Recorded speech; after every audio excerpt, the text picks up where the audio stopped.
The difference of translation from transcription.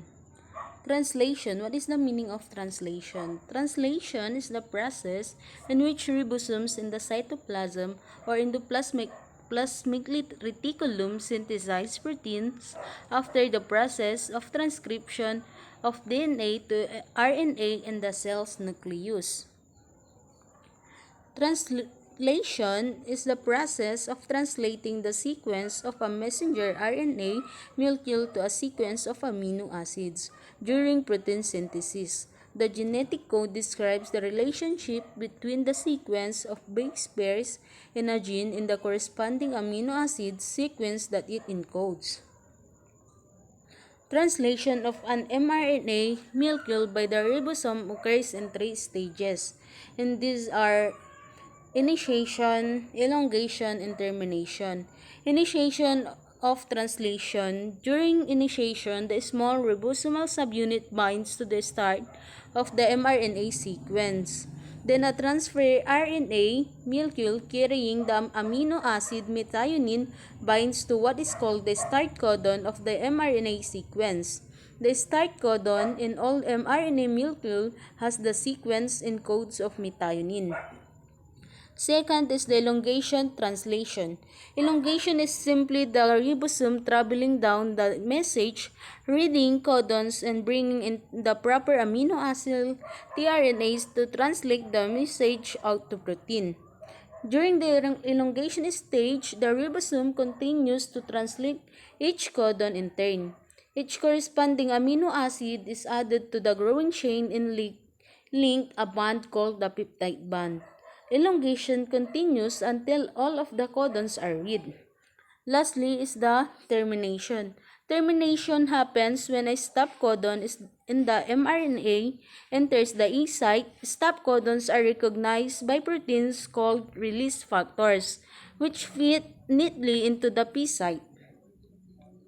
Termination occurs when the ribosome reaches a stop codon. Since there are no tRNA molecule that can recognize this codon, the ribosome recognizes the translation is complete. Transcription. What is the meaning of transcription? Transcription is the process by which the information in a strand of DNA is copied into a new molecule of messenger RNA. DNA is safely and stably stores genetic material in the nuclei of cells as a reference or template. Transcription is the first of several steps of DNA-based genes expression, in which a particular segment of DNA is copied into RNA by the enzyme RNA polymerase. Both DNA and RNA are nucleic acid, which use base pairs of nucleotides as a complementary language. Transcription takes place in 3 steps, and this also is the initiation, elongation, and termination. Initiation is the beginning of transcription. It occurs when the enzyme RNA polymerase binds to a region of a gene called promoter. This signals the DNA to unwind. The enzyme can read the bases in one of the DNA strand. The enzyme is now ready to make a strand of mRNA with a complementary sequence of bases. Second is the elongation of transcription.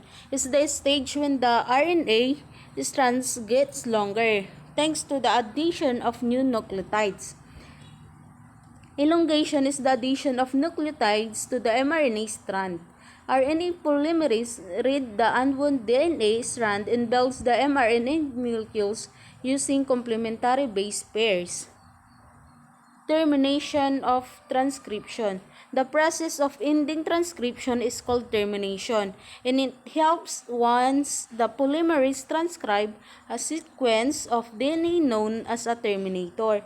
Termination is the ending of transcription and occurs when RNA polymerase crosses a stop sequence in the gene. The mRNA strand is complete and it detaches DNA. The difference of translation from transcription.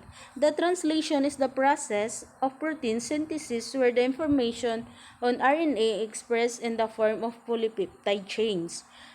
Transcription is the first step in gene expression. The translation is the second and final step of gene expression. Transcription occurs before translation.